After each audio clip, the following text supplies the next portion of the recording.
After being pushed back, the vanguard had linked up with the rest of the Panzer Division. The war was raging and the forces were spread out, making an organized push in the area difficult, with the Soviets now dug in. The commander gathered what units were available and readied himself to meet the Red Army once again.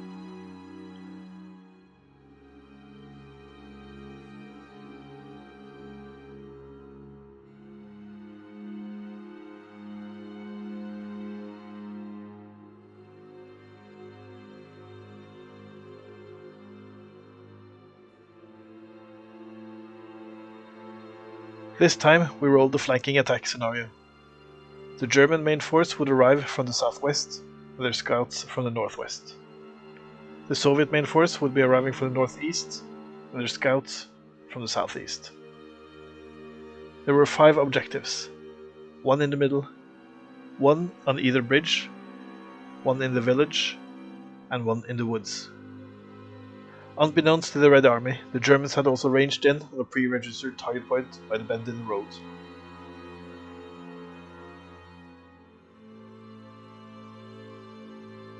The Soviets were outscouted, but they started in control of 1 objective.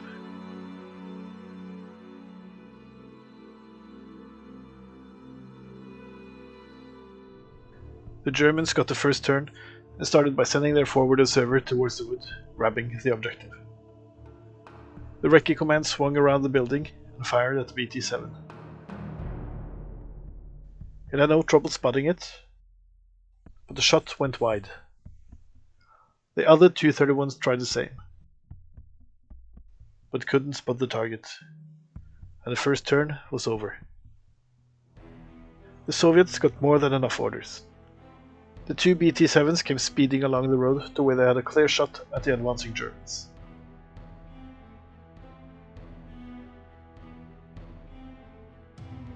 A truck came driving up with an AT gun in tow, unlimbering it so it could take up the fight with the armored cars. The infantry ran forwards towards the bridge, and the AT gun fired at the 231s. Needing 6s to hit. The sniper went into ambush, and with that they were done. The Germans used Panzer March to get 10 units from reserve. All the Panzer IIs and 4s and the rest of the Wolframens arrived. But they only rolled 8 orders. The 1st Panzer IV opened fire on the BT-7s, needing 2s to spot them, and a 4 and a 5 to hit.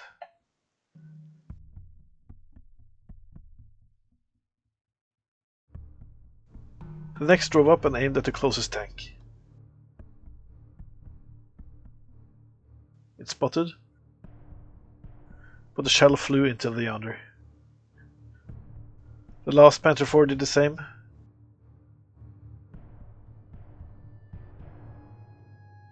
with the same result. The Panther IIs followed their larger cousins. The first spotted its target and hit, and a small shell punched straight through the BT-7. Next followed, spotting the second tank, hitting on a 5. The shell glanced off, pinning the crew, but they stayed in the fight.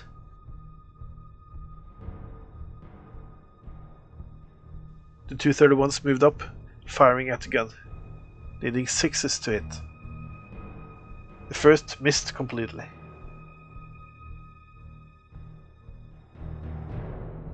But the second one hit twice, killing 2 crewmen and pinning them. The last Panzer moved up, firing a shot at the truck, spotting it, but missing. The Soviets got 4 reinforcements.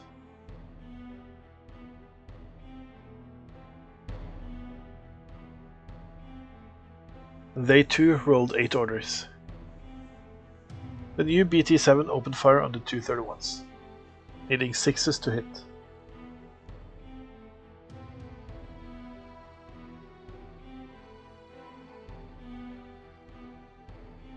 The shell glanced the recce command, pinning it, but the crew stayed put. The truck pulled back, while the T-34s pushed forward. The first looked for the unpinned Tu-31, but it was completely hidden by the bridge. It instead took aim at the lead Panzer IV, but it was out of range. The other T-34 just moved up, while the infantry ran to take the bridge.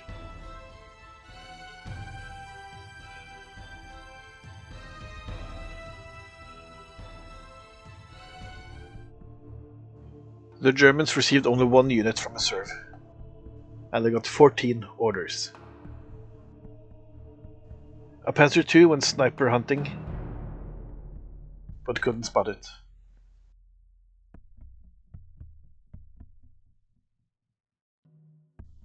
The next one did better, and needed 5s to hit.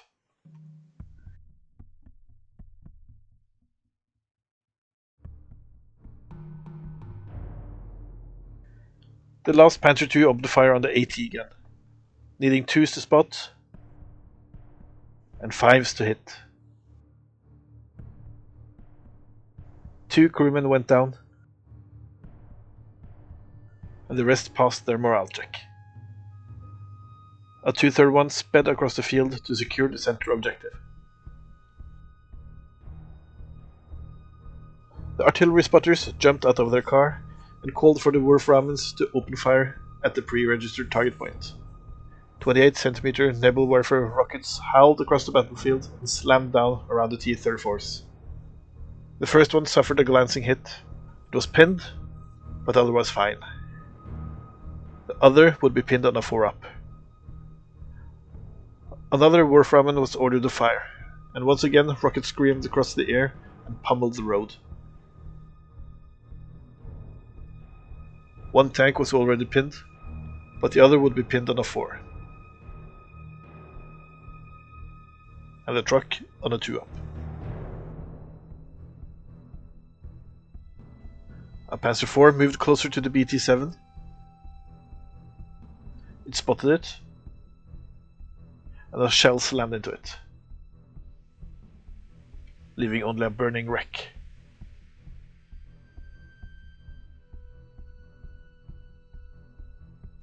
The next Panzer IV went for the infantry.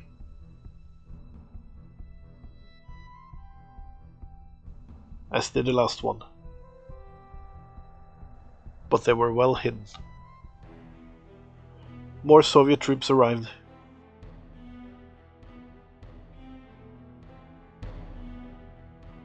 And they had 8 orders. A BT-7 opened fire on the cheeky Tu-31.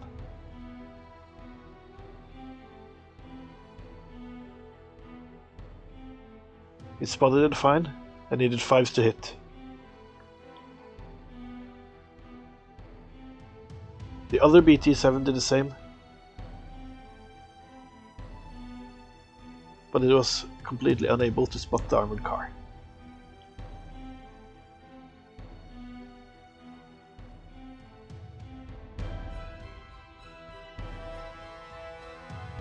The Soviets tried calling in their own artillery, but had some communication issues. They then removed some pins, and they were done.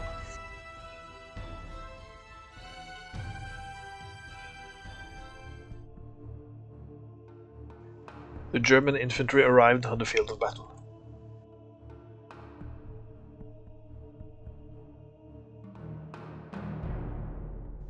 And they received 16 orders.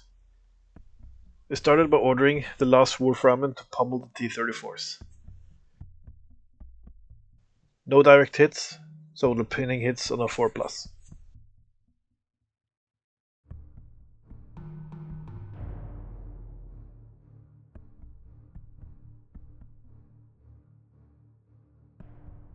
The supply trucks were working hard to reload the Nebelwerfers. A Panzer IV moved into the woods and fired at the closest BT-7. It spotted, but missed. Another moved up to engage a T-34, but couldn't spot it. A Panzer II followed, and it took aim at the AT gun. It needed 5s to hit,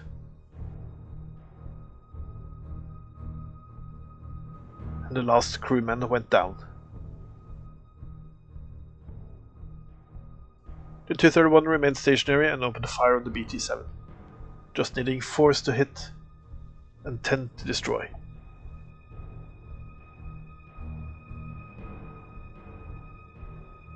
The first half-track moved up and allowed the infantry to disembark. The MG team opened with area fire. It was effective, and the cover didn't prevent the Soviets from getting pinned. They then followed up with direct fire, spotting them, scoring 2 hits. 2 men went down, but the rest didn't feel like running away. The rifle team opened fire on the rest of the unit, spotting them and scoring another 2 hits.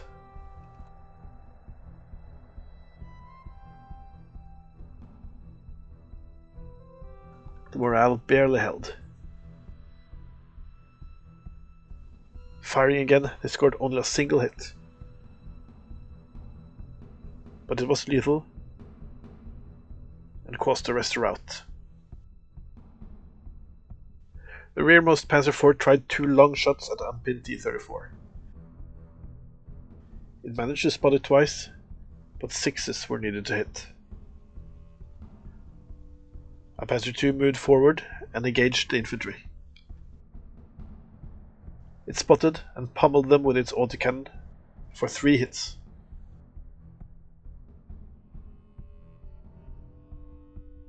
All 3 went down, and the unit was pinned. The last Panzer II followed and opened up with its gun as well. Another 3 hits, but only 2 went down. It was enough to send the rest running. Some more half-tracks moved up, and it was over to the Red Army. More reinforcements arrived for the Soviets.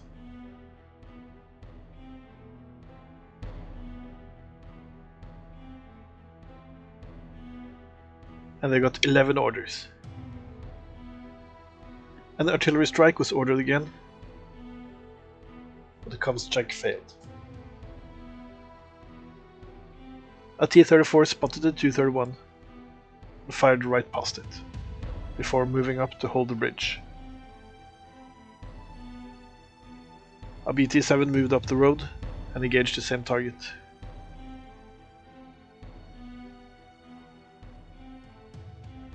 It spotted it and just hit it, blasting it to pieces.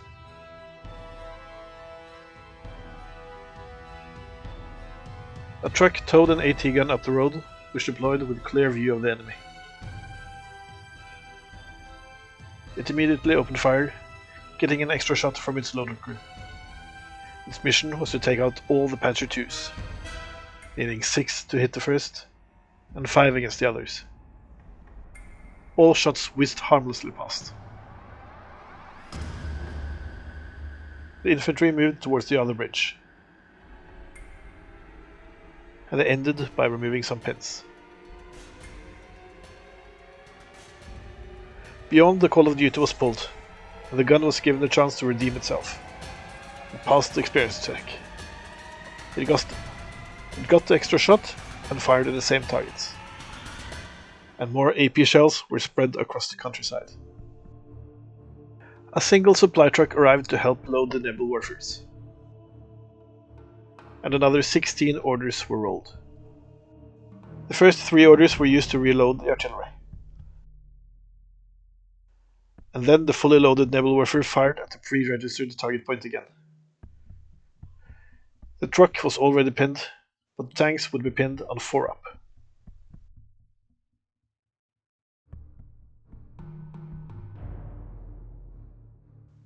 Panzer IV in the wood opened fire on the T-34. The first shot missed, but the other found its target. The shell bounced off the heavy armor, but the crew was rattled and pinned. A Panzer II sped forward and secured a bridge. Infantry was brought forward, and a squad ran to take the bridge.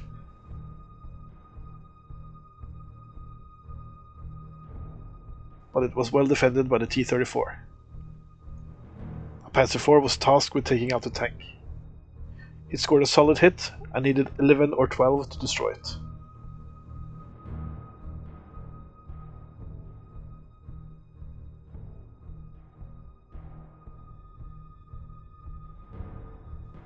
This allowed the MG squad to run up and secure the bridge. A Panzer IV was sent to help defend the other bridge, and a Panzer II was sent to hold the central objective and engage the AT gun. The autocannon roared, scoring 3 hits. 3 men went down, but the morale held. The last Panzer II was sent to support the other. It moved close enough to hit on force, which resulted in another 3 hits. More men were cut down, and the rest decided to flee. For the second to last order, a tactical coordination was used on the Pin 231. The Germans were now in control of all the objectives, meaning the Soviets would lose the battle unless they could take at least one this turn. They had 12 orders to do it with. A T-34 fired at the 231. It failed to spot at first, then fired, and missed. A BT-7 tried the same.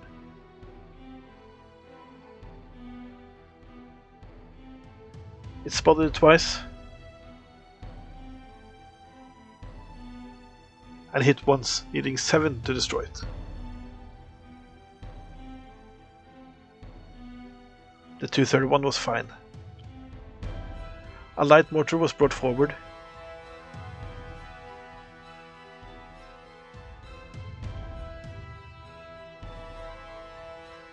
but it failed to spot the armored car.